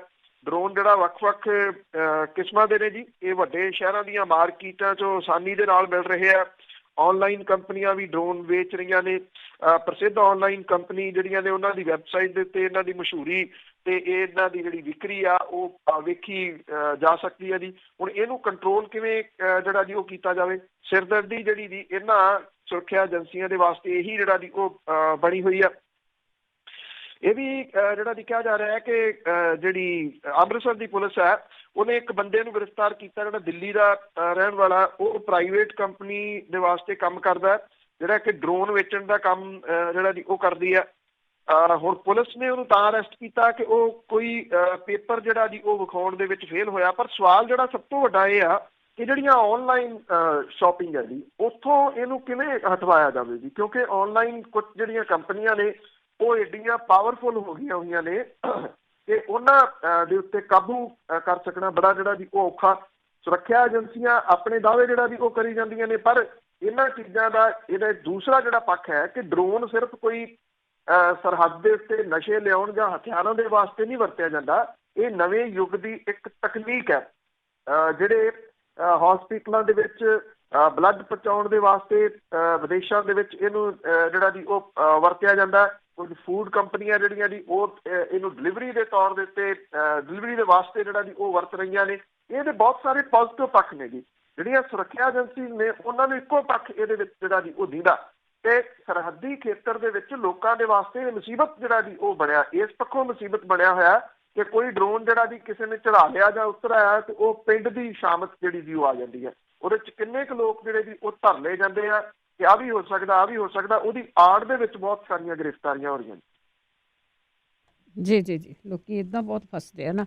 ਤੇ ਅੱਗੇ ਅਸੀਂ ਧਾਰਮਿਕ ਸੰਸਥਾਵਾਂ ਦੀ ਜੇ ਗੱਲ ਕਰੀਏ, ਕੰਮ ਤਾਂ ਉਹਨਾਂ ਦਾ ਹੁੰਦਾ ਆ ਕਿ ਲੋਕਾਂ ਵਿੱਚ ਪ੍ਰਚਾਰ ਕਰਨਾ, ਜੋ ਸਾਡੇ ਸਿਧਾਂਤ ਆ ਜਾਂ ਗੁਰੂ ਦੇ ਨਾਲ ਜੋੜਨਾ। ਪਰ ਇੱਕ ਜਿਹੜਾ ਵਿਵਾਦ ਛਿੜਿਆ ਹੋਇਆ ਆ ਢੱਡਰੀਆਂ ਵਾਲੇ ਤੇ ਟਕਸਾਲ ਦੇ ਵਿਚਕਾਰ, ਉਹਨਾਂ ਤੇ ਕੀ ਲੋਕਾਂ ਦਾ ਅਸਰ ਪਊਗਾ? ਮਿਹਣੋ ਕਮਿਹਣੀ ਹੋ ਰਿਹਾ। ਦੇਖੋ, ਚੱਲ ਤਾਂ ਇਹ ਦੇਰ ਤੋਂ ਰਿਹਾ ਜੀ, ਪਰ ਛਬੀਲ ਵਾਲੇ ਸਮੇਂ ਤੋਂ ਜ਼ਿਆਦਾ ਚੱਲ ਰਿਹਾ। ਜਦੋਂ ਛਬੀਲ ਲਾਈ ਸੀਗੀ ਟਕਸਾਲ ਵਾਲਿਆਂ ਨੇ ਔਰ ਇੱਕ ਬੰਦਾ ਵੀ ਜਿਹੜਾ ਜੀ ਉਹ ਮਾਰਿਆ ਗਿਆ ਸੀਗਾ, ਉਦੋਂ ਬਾਅਦ ਇਹ ਜਿਹੜਾ ਜੀ ਵਿਵਾਦ ਲਗਾਤਾਰ ਚੱਲ ਰਿਹਾ ਜੀ। ਜਿਹੜਾ ਦਮਦਮੀ ਟਕਸਾਲ ਵਾਲੇ ਨੇ ਜੀ, ਉਹਨਾਂ ਦੀ ਕੋਸ਼ਿਸ਼ ਇਹ ਆ ਕਿ ਕਿਸੇ ਤਰੀਕੇ ਦੇ ਨਾਲ ਅਕਾਲ ਤਖਤ ਨੂੰ ਇਹਦੇ ਵਿੱਚ ਜਿਹੜਾ ਜੀ ਉਹ ਸ਼ਾਮਿਲ ਕਰਵਾ ਕੇ ਰਣਜੀਤ ਸਿੰਘ ਢੱਡਰੀਆਂ ਵਾਲੇ ਨੂੰ ਠੱਲ ਜਿਹੜੀ ਹੈ ਜੀ ਉਹ ਪਾਈ ਜਾ ਸਕੇ ਔਰ ਉਹਨੂੰ ਉੱਥੋਂ ਛੇਕਿਆ ਜਾ ਸਕੇ। ਇਹਦੇ ਸੰਬੰਧੀ ਮੀਟਿੰਗ ਦੇ ਵਿੱਚ ਇੱਕ ਸੱਦਿਆ ਵੀ ਗਿਆ ਸੀ ਰਣਜੀਤ ਸਿੰਘ ਢੱਡਰੀਆਂ ਵਾਲੇ, ਉਹਦੀ ਮੀਟਿੰਗ ਦੇ ਵਿੱਚ ਸ਼ਾਮਲ ਨਹੀਂ ਹੋਏ। ਇਹ ਕਿਹਾ ਕਿ ਉਹ ਕਿਸੇ ਦੇ ਮੂਹਰੇ ਪੇਸ਼ ਹੋਣ ਦੇ ਵਾਸਤੇ ਤਿਆਰ ਨਹੀਂ, ਇੱਥੋਂ ਤੱਕ ਕਹਿਤਾ ਕਿ ਪ੍ਰਚਾਰ ਛੱਡਣ ਲਈ ਤਿਆਰ ਨੇ। ਪਰ ਉਹ ਜਿਹੜਾ ਜੀ ਉਹ ਇੱਥੇ ਮੀਟਿੰਗ ਜਿਹੜੀ ਇਹ ਕਮੇਟੀ ਸੀ ਇਹਦੇ ਮੂਹਰੇ ਉਹ ਪੇਸ਼ ਨਹੀਂ ਹੋਣਗੇ। ਬੇਸ਼ੱਕ ਅਕਾਲ ਤਖਤ ਦੇ ਜਥੇਦਾਰ ਅਜੇ ਡਾਇਰੈਕਟਲੀ ਤੌਰ ਦੇ ਉੱਤੇ ਇਹਦੇ ਵਿੱਚ ਇਨਵੋਲਵ ਨਹੀਂ ਹੋ ਰਹੇ। ਉਹਦਾ ਸ਼ਾਇਦ ਇੱਕ ਕਾਰਨ ਇਹ ਆ ਕਿ ਜਿਹੜਾ ਰਣਜੀਤ ਸਿੰਘ ਢੱਡਰੀਆਂ ਵਾਲਾ ਹੈ ਉਹਦੇ ਵੀ ਫੋਲੋਇੰਗ ਜਿਹੜੀ ਹੈ ਜੀ ਉਹ ਕਾਫੀ ਵੱਡੀ ਹੈ। ਤੋ ਇਹ ਵੀ ਜਿਹੜਾ ਜੀ ਉਹ ਦੇਖਿਆ ਜਾ ਰਿਹਾ ਕਿ ਕਿਤੇ ਇਹ ਉਲਟ ਨਾ ਪੈਂਦਾ ਹੋਵੇ। ਰਣਜੀਤ ਸਿੰਘ ਢੱਡਰੀਆਂ ਵਾਲੇ ਜਿਹੜੇ ਕਿ ਇਹ ਕਹਿੰਦੇ ਆ ਕਿ ਉਹਨਾਂ ਦੇ ਨਾਂ ਦੇ ਉੱਤੇ ਕੋਈ ਜ਼ਮੀਨ ਨਹੀਂ ਹੈਗੀ, ਉਹਨਾਂ ਨੇ ਸਾਰੀ ਗੁਰੂ ਗ੍ਰੰਥ ਸਾਹਿਬ ਦੇ ਨਾਂ ਦੇ ਉੱਤੇ ਕੀਤੀ ਹੋਈ ਆ। ਜਿਹੜੇ ਦਮਦਮੀ ਟਕਸਾਲ ਹੈ ਜੀ, ਉਹਨੇ ਇੱਕ ਫਰਦ ਜਿਹੜੀ ਉਹ ਜਾਰੀ ਕੀਤੀ, ਉਹਦੇ ਵਿੱਚ ਇਹ ਆਖਿਆ ਕਿ ਕੋਈ 1.25-2 ਏਕੜ ਜਿਹੜੀ ਹੈ ਜੀ ਉਹ ਤਾਂ ਰਣਜੀਤ ਸਿੰਘ ਢੱਡਰੀਆਂ ਵਾਲੇ ਦਾ ਨਾਮ ਉੱਥੇ ਬੋਲਦਾ। ਉਹ ਕਹਿੰਦੇ ਜੀ ਉਹ ਇਹ ਦਾਅਵਾ ਕਰਦੇ ਸੀਗੇ ਜੇ 1 ਇੰਚ ਵੀ ਜਗ੍ਹਾ ਨਿਕਲ ਆਵੇ ਤੇ ਮੈਂ ਪ੍ਰਚਾਰ ਛੱਡ ਦੂੰਗਾ। ਉਹ ਕਹਿੰਦੇ ਜੀ ਹੁਣ ਫਿਰ ਪ੍ਰਚਾਰ ਛੱਡੋ। ਇਹਦਾ ਜਵਾਬ ਜਿਹੜਾ ਜੀ ਉਹ ਰਣਜੀਤ ਸਿੰਘ ਢੱਡਰੀਆਂ ਵਾਲਿਆਂ ਨੇ ਇੱਕ ਵੀਡੀਓ ਦੇ ਰੂਪ ਦੇ ਵਿੱਚ ਜਿਹੜਾ ਦਿੱਤਾ, ਉਹਦੇ 'ਚ ਸਪਸ਼ਟੀਕਰਨ ਵੀ ਦਿੱਤਾ ਕਿ ਇਹ ਜ਼ਮੀਨ ਜਿਹੜੀ ਜਦੋਂ ਖਰੀਦੀ ਗਈ ਸੀਗੀ ਤੇ ਜਿਹੜਾ ਇੱਥੇ ਪਰਮੇਸ਼ਵਰ ਦੁਆਰ ਜਿਹੜਾ ਡੇਰਾ ਉਹਨਾਂ ਦਾ, ਉਹਦੇ ਵਾਸਤੇ ਤੇ ਇਹਦੇ ਉੱਤੇ ਲੋਨ ਸੀਗਾ। ਜਿੰਨੀ ਦੇਰ ਤੱਕ ਲੋਨ ਆ ਉਹ ਕਹਿੰਦੇ ਜੀ ਉਨੀ ਦੇਰ ਤੱਕ ਇਹਦਾ ਜਿਹੜਾ ਜੀ ਇੰਤਕਾਲ ਨਹੀਂ ਹੋ ਸਕਦਾ। ਤਾਂ ਕਰਕੇ ਹੈ ਇਹ ਬਾਕੀ ਜਿਹੜੀ ਸਾਰੀ ਜ਼ਮੀਨ ਹੈ ਉਹ ਗੁਰੂ ਗ੍ਰੰਥ ਸਾਹਿਬ ਦੇ ਨਾਮ ਕੀਤੀ ਹੋਈ ਆ। ਵੈਸੇ ਇਹ ਆ ਕਿ ਜਿਹੜੇ ਦੋਸ਼ ਲਾਉਣ ਵਾਲੇ ਨੇ ਦਮਦਮੀ ਟਕਸਾਲ ਵਾਲੇ, ਉਹਨਾਂ ਨੇ ਕਿੰਨੀ ਕੁ ਜਿਹੜੀ ਪ੍ਰਾਪਰਟੀ ਹੈ ਟਕਸਾਲ ਦੀ ਉਹ ਗੁਰੂ ਗ੍ਰੰਥ ਸਾਹਿਬ ਦੇ ਨਾਮ ਕੀਤੀ ਹੋਈ ਆ, ਇਹਦਾ ਕੋਈ ਜਿਹੜਾ ਜੀ ਉਹ ਸਬੂਤ ਨਹੀਂ ਹੈ।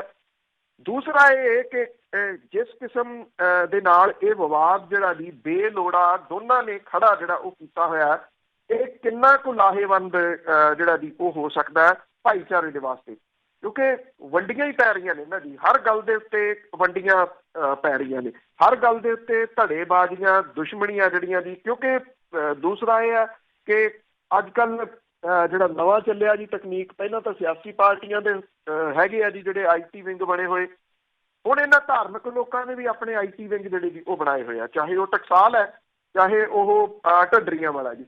ਜੇ ਕੋਈ ਵਿਅਕਤੀ ਢੱਡਰੀਆਂ ਵਾਲੇ ਦੇ ਹੱਕ ਦੇ ਵਿੱਚ ਲਿਖਦਾ ਹੈ ਤੇ ਉੱਥੇ ਟਕਸਾਲ ਦਾ IT ਵਿੰਗ ਜਿਹੜਾ ਜੀ ਉਹ ਸਰਗਰਮ ਹੋ ਜਾਂਦਾ। ਜੇ ਕੋਈ ਟਕਸਾਲ ਦੇ ਹੱਕ ਦੇ ਵਿੱਚ ਲਿਖਦਾ ਤੇ ਉੱਥੇ ਢੱਡਰੀਆਂ ਵਾਲੇ ਦਾ ਜਿਹੜਾ IT ਵਿੰਗ ਹੈ ਉਹ ਸਰਗਰਮ ਜਿਹੜਾ ਜੀ ਉਹ ਹੋ ਜਾਂਦਾ।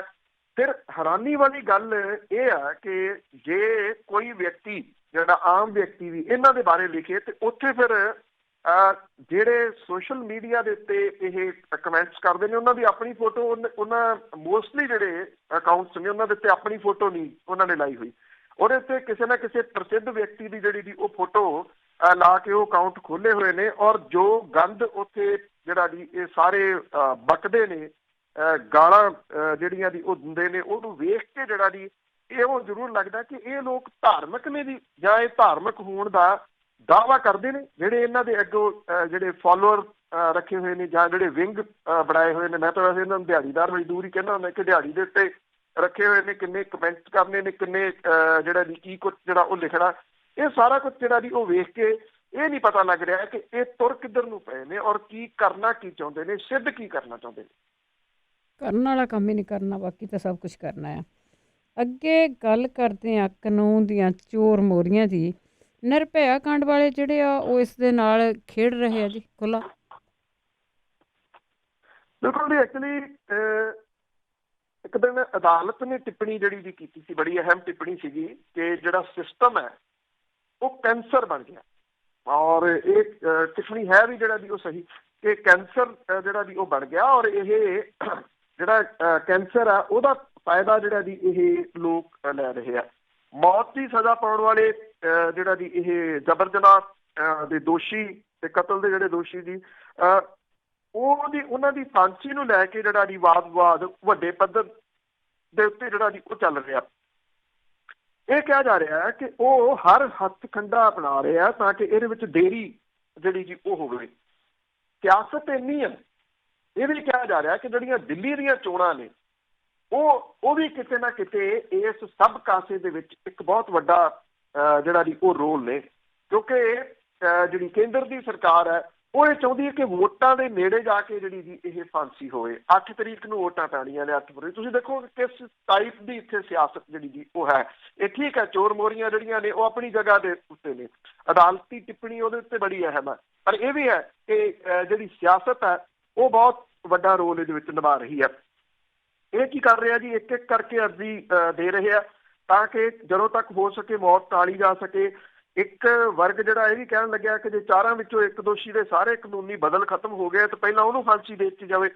ਜੇ ਰਵਾਇਤ ਤੇ ਕਾਨੂੰਨੀ ਸਥਿਤੀ ਦੇਖੀ ਜਾਵੇ ਤਾਂ ਇੱਕ ਜੁਰਮ ਦੇ ਵਿੱਚ ਸਜ਼ਾ ਯਾਫਤਾ ਸਾਰੇ ਦੋਸ਼ੀਆਂ ਨੂੰ ਇਕੱਠਿਆਂ ਫਾਂਸੀ ਦਿੱਤੀ ਜਾਂਦੀ ਹੈ। ਜਿਹੜੇ ਐਕਸਪਰਟ ਆ ਉਹ ਇਹ ਕਹਿੰਦੇ ਆ ਕਿ ਇਹਦਾ ਕਾਰਨ ਹੈ ਕਿ ਮਾਮਲੇ ਦੇ ਵਿੱਚ ਕਿਸੇ ਵੀ ਪੱਧਰ ਤੇ ਕਿਸੇ ਵੀ ਦੋਸ਼ੀ ਦੇ ਨਾਲ ਨਾ ਇਨਸਾਫੀ ਦੀ ਗੁੰਜਾਇਸ਼ ਜਿਹੜੀ ਜੀ ਉਹ ਨਾ ਰਹੀ। ਇੱਕ ਮਾਮਲਾ ਅਜਿਹਾ ਕਹਿ ਜਿਹਦੇ ਵਿੱਚ ਇੱਕ ਜੁਰਮ ਦੇ ਵਿੱਚ ਦੋਸ਼ੀ 3 ਲੋਕਾਂ ਨੂੰ ਵੱਖ-ਵੱਖ ਸਜ਼ਾ ਮਿਲੀ, ਇੱਕ ਨੂੰ ਫਾਂਸੀ ਦਿੱਤੀ ਗਈ, ਦੂਜੇ ਦੀ ਫਾਂਸੀ ਸੁਪਰੀਮ ਕੋਰਟ ਦੇ ਵਿੱਚ ਅਪੀਲ ਦੇ ਦੌਰਾਨ ਮਾਫ ਹੋ ਗਈ ਤੇ ਤੀਜੇ ਦੀ ਰਹਿਮ ਪਟੀਸ਼ਨ ਜਦੋਂ ਰਾਸ਼ਟਰਪਤੀ ਨੇ ਖਾਰਜ ਕਰਤੀ ਤਾਂ ਉਹਦਾ ਡੈਥ ਵਾਰੰਟ ਜਾਰੀ ਹੋ ਗਿਆ। ਸੁਪਰੀਮ ਕੋਰਟ ਦੇ ਧਿਆਨ ਦੇ ਵਿੱਚ ਮਾਮਲਾ ਆਇਆ ਤਾਂ ਕੋਰਟ ਨੇ ਆਦੇਸ਼ ਜਿਹੜਾ ਜੀ ਉਹ ਦਿੱਤਾ। ਸੁਪਰੀਮ ਕੋਰਟ ਨੇ ਹਰਬੰਸ ਸਿੰਘ ਬਨਾਮ ਉੱਤਰ ਪ੍ਰਦੇਸ਼ ਮਾਮਲੇ 'ਚ 1982 ਦੇ ਵਿੱਚ ਦਿੱਤੇ ਇਸ ਫੈਸਲੇ ਦੇ ਵਿੱਚ ਕਿਹਾ ਸੀਗਾ ਕਿ ਫਾਂਸੀ ਦੀ ਤਾਮੀਲ ਕਰਨ ਤੋਂ ਪਹਿਲਾਂ ਜੇਲਰ ਬਾਕੀ ਦੋਸ਼ੀਆਂ ਦੇ ਮਾਮਲੇ ਦੀ ਸਥਿਤੀ ਜਿਹੜੀ ਜੀ ਉਹ ਜਾਂਚੂਗਾ। ਜੇ ਬਾਕੀ ਦੋਸ਼ੀਆਂ ਦੀ ਫਾਂਸੀ ਮਾਫ ਹੋ ਚੁੱਕੀ ਹੈ ਤਾਂ ਇਹ ਗੱਲ ਉੱਚ ਅਥਾਰਟੀ ਦੇ ਸੰਬੰਧਿਤ ਅਦਾਲਤ ਦੇ ਵਿੱਚ ਜਿਹੜੀ ਜੀ ਉਹ ਧਿਆਨ ਦੇ ਵਿੱਚ ਲਿਆਂਦੀ ਜਾਊਗੀ। ਇਹ ਇੱਕ ਤਰੀਕਾ ਜਿਹਦੇ ਰਾਹੀਂ ਇਹ ਕੀਤਾ ਜਾ ਰਿਹਾ ਕਿ ਕਿਸੇ ਇੱਕ ਦੀ ਰੁਕ ਜੇ ਤਾਂ ਫਿਰ ਬਾਕੀਆਂ ਦੀ ਵੀ ਜਿਹੜੀ ਜੀ ਉਹ ਰੋਕੀ ਜਾ ਸਕੇ। 2 ਵਾਰੀ ਜਿਹੜੇ ਜੀ ਉਹ ਡੈਥ ਵਾਰੰਟ ਜਾਰੀ ਹੋ ਚੁੱਕੇ ਆ ਇਹਨਾਂ ਦੇ ਔਰ ਹੁਣ ਜਿਹੜੇ ਕੀਤੇ ਗਏ ਉਹਦੇ ਹਿਸਾਬ ਦੇ ਨਾਲ 1 ਫਰਵਰੀ ਜਿਹੜੀ ਜੀ ਉਹ ਰੱਖੀ ਗਈ ਆ ਫਾਂਸੀ। 1 ਨੂੰ ਲੱਗਣ ਦੇ ਜਿਹੜਾ ਜੀ ਉਹ ਚਾਂਸਸ ਘੱਟ ਨੇ। ਉਹਦਾ ਰੀਜ਼ਨ ਹੈ ਕਿ ਅਜੇ ਜਿਹੜੇ ਇਹਦੇ ਵਿੱਚੋਂ 2 ਨੇ ਜੀ ਉਹਨਾਂ ਦੇ ਕੋਲੇ 2 ਜਿਹੜੀਆਂ ਦੀ ਪਈਆਂ ਨੇ ਰਾਹ ਪਏ ਨੇ। ਇੱਕ ਦੇ ਕੋਲੇ ਇੱਕ ਰਾਹ ਅਜੇ ਜਿਹੜਾ ਜੀ ਬਚਦਾ, ਇੱਕ ਦੇ ਬਿਲਕੁਲ ਰਾਹ ਸਾਰੇ ਜਿਹੜੇ ਬੰਦ ਹੋ ਗਏ ਹੋਏ ਆ। ਇਹਨਾਂ ਦੇ ਜਿਹੜੇ ਵਕੀਲ ਨੇ ਉਹਨਾਂ ਦਾ ਬਹੁਤ ਵੱਡਾ ਰੋਲ ਹੈ ਜੀ। ਉਹ ਇਹ ਸਾਰੀ ਜਿਹੜੀ ਹੈ ਨਾ ਜੀ ਭੰਬੀਰੀ ਘੁਮਾ ਰਹੇ ਨੇ। ਕਦੀ ਉਹ ਕੁਛ ਕੱਢ ਕੇ ਲਿਆਉਂਦੇ, ਕਦੀ ਉਹ ਕੁਛ ਜਿਹੜਾ ਜੀ ਉਹ ਕੱਢ ਕੇ ਲਿਆਉਂਦੇ ਔਰ ਇੱਕ ਜਿਹੜਾ ਜੀ ਇਕੱਲੇ ਦਾ ਉਹਨੂੰ ਜਿਹੜਾ ਜੀ ਲਿਆ ਕੇ ਇਹ ਚੋਰ ਮੋਰੀਆਂ ਦੇ ਰਾਹੀਂ ਰੋਕਣ ਦੇ ਯਤਨਾਂ ਦੇ ਵਿੱਚ ਨੇ। ਪਰ ਇੱਥੇ ਇਸ ਗੱਲ ਤੋਂ ਇਨਕਾਰ ਬਿਲਕੁਲ ਵੀ ਨਹੀਂ ਕੀਤਾ ਜਾ ਸਕਦਾ ਕਿ ਇਹਦੇ ਪਿੱਛੇ ਸਿਆਸਤ ਜਿਹੜੀ ਹੈ ਜੀ ਉਹ ਬਹੁਤ ਵੱਡੀ ਹੈ ਔਰ ਖਾਸ ਤੌਰ ਤੇ ਦਿੱਲੀ ਦੇ ਵਿੱਚ ਹੋ ਰਹੀਆਂ ਚੋਣਾਂ। ਬਿਲਕੁਲ ਜੀ, ਬਿਲਕੁਲ। ਤੇ ਅੱਗੇ ਗੱਲ ਕਰਦੇ ਆ ਸੁਖਬੀਰ ਬਾਦਲ ਦੇ ਘੋੜਿਆਂ ਦੀ। ਅਮੀਰ ਲੋਕਾਂ ਦੇ ਜਿਹੜੇ ਆ ਨਾ ਸ਼ੌਂਕ ਵੀ ਬੜੇ ਮਹਿੰਗੇ ਹੁੰਦੇ ਆ, ਤਾਂ ਇੱਥੇ ਮੰਡੀ ਦੇ ਵਿੱਚ ਘੋੜੇ ਵੇਚਣ ਲਈ ਭੇਜੇ ਗਏ ਸੀ, ਪਰ ਕੋਈ ਗਾਹਕ ਨਹੀਂ ਟੱਕਰਿਆ। ਐਕਚੁਅਲੀ ਜੀ ਮੁਕਤਸਰ ਦੇ ਵਿੱਚ ਇਹ ਮੰਡੀ ਲੱਗਦੀ ਆ, ਜਿਹੜੀ ਬੜੀ ਵੱਡੀ ਮੰਡੀ ਆ ਇਹ ਪਸ਼ੂ ਮੇਲਾ। ਜੇ ਤੁਹਾਨੂੰ ਯਾਦ ਹੋਵੇ ਤੇ ਜਿਹੜੇ ਹੁਣ ਸਾਬਕਾ ਹੋ ਗਏ ਅਕਾਲ ਤਖਤ ਦੇ ਜਥੇਦਾਰ, ਉਹਦੇ ਮੁੰਡੇ ਕੋਲੇ ਠੇਕਾ ਜਿਹੜਾ ਚੱਲਦਾ ਸੀਗਾ ਪਸ਼ੂਆਂ ਦੀ ਮੰਡੀ ਦਾ, ਉਹ ਕਰੋੜਾਂ ਰੁਪਈਏ ਵਾਲਾ ਇਹ ਸੀਗਾ। ਇਹ ਸਾਰੀਆਂ ਮੰਡੀਆਂ ਦੇ ਠੇਕੇ ਜਿਹੜਾ ਜੀ ਉਹਦੇ ਕੋਲੇ ਸੀਗਾ। ਇਸ ਵਾਰੀ 35 ਕਰੋੜ ਦੇ ਘੋੜੇ ਜਿਹੜੇ ਜੀ ਇੱਥੇ ਵਿਕੇ ਆ, ਔਰ ਇਹਦੇ ਵਿੱਚ 40,000 ਤੋਂ ਲੈ ਕੇ 2 ਕਰੋੜ ਰੁਪਈਏ ਤੱਕ ਜਿਹੜਾ ਜੀ ਉਹ ਘੋੜਿਆਂ ਦਾ ਮੁੱਲ ਜਿਹੜਾ ਜੀ ਉਹ ਰਿਹਾ।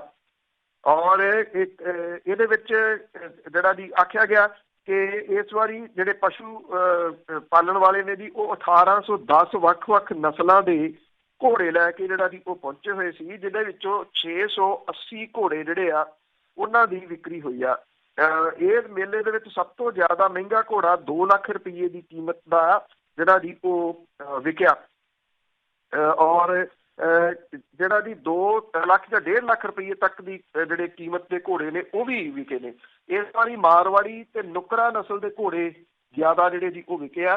ਕਾਰੋਬਾਰ ਚੰਗਾ ਜਿਹੜਾ ਜੀ ਉਹ ਰਿਹਾ, ਔਰ ਇਹ ਵੀ ਦੱਸਿਆ ਜਾਵੇ ਕੁਝ ਘੋੜੇ ਜਿਹੜੇ 30,000 ਦੇ ਤੇ ਕੁਝ 50,000 ਦੇ ਵੀ ਜਿਹੜਾ ਜੀ ਉਹ ਵਿਕੇ ਆ ਇੱਥੇ ਜਿਹੜੇ ਕੁੱਤਿਆਂ ਦੇ ਮੇਲੇ ਲੱਗਦੇ ਨੇ ਤੇ ਉਹ ਵੀ ਬੜੇ ਫੇਮਸ ਨੇ। ਉਹਦੇ ਵਿੱਚ ਲੋਕ ਬਹੁਤ ਵੱਡੀ ਗਿਣਤੀ 'ਚ ਪਹੁੰਚਦੇ ਆ। ਹੁਣ ਇਹ ਘੋੜਿਆਂ ਦਾ ਜਿਹੜਾ ਜੀ ਵਪਾਰ, ਇਹਦੇ ਵਿੱਚ ਵੀ ਵੱਡੀ ਗਿਣਤੀ 'ਚ ਲੋਕ ਪਹੁੰਚਦੇ ਆ। ਜਿਹੜਾ ਸਾਬਕਾ ਡਿਪਟੀ CM ਨੇ, ਮੌਜੂਦਾ ਅਕਾਲੀ ਦਲ ਦੇ ਪ੍ਰਧਾਨ ਨੇ ਸੁਖਬੀਰ ਬਾਦਲ, ਉਹਦਾ ਜਿਹੜਾ ਸਟੱਡ ਫਾਰਮ ਹੈ ਉਹਦੇ ਤੋਂ 8 ਘੋੜੇ ਮੰਡੀ ਦੇ ਵਿੱਚ ਲਿਆਂਦੇ ਗਏ ਜੀ। ਇਹਦੇ 'ਚ ਮਾਰਵਾੜੀ, ਨੁਕਰਾ ਤੇ UK ਤੋਂ ਮੰਗਵਾਏ ਹੋਏ ਫੇਲਾ ਨਾਂ ਦੇ ਜਿਹੜੇ ਘੋੜੇ ਨੇ ਉਹ ਸ਼ਾਮਲ ਨੇ। ਇਹਨਾਂ ਦੀ ਉਚਾਈ ਜਿਹੜੀ ਹੈ ਜੀ ਉਹ 3 ਫੁੱਟ ਦੇ ਲਗਭਗ ਜਿਹੜੀ ਜੀ ਉਹ ਹੈ, ਔਰ ਇਹ ਵੀ ਕਿਹਾ ਗਿਆ ਜੀ ਕਿ ਇਸ ਵਾਰੀ ਲਗਭਗ ਜਿਵੇਂ ਤੁਹਾਨੂੰ ਦੱਸਿਆ ਕਿ 35 ਕਰੋੜ ਦੇ ਟੋਟਲ ਜਿਹੜਾ ਜੀ ਵਿਕੇ, ਪਰ ਜਿਹੜੇ ਸੁਖਬੀਰ ਬਾਦਲ ਦੇ ਫਾਰਮ 'ਚੋਂ ਆਏ ਘੋੜੇ ਨੇ ਉਹ ਨਹੀਂ ਵਿਕ ਸਕੇ ਜੀ। ਇਹ ਕਿਹਾ ਜਾ ਰਿਹਾ ਹੈ ਕਿ ਜਿਹੜੇ ਬਾਦਲ ਪਰਿਵਾਰ ਦੇ ਘੋੜੇ ਨੇ ਉਹ ਆਮ ਲੋਕਾਂ ਦੇ ਜਿਹੜੇ ਦੀ ਉਹ ਪਹੁੰਚ ਤੋਂ ਬਾਹਰ ਨੇ, ਜਾਂ ਜਿਹੜੇ ਘੋੜੇ ਖਰੀਦਣ ਵਾਲੇ ਨੇ ਉਹਨਾਂ ਦੀ ਪਹੁੰਚ ਤੋਂ ਜਿਹੜੇ ਜੀ ਉਹ ਬਾਹਰ ਨੇ।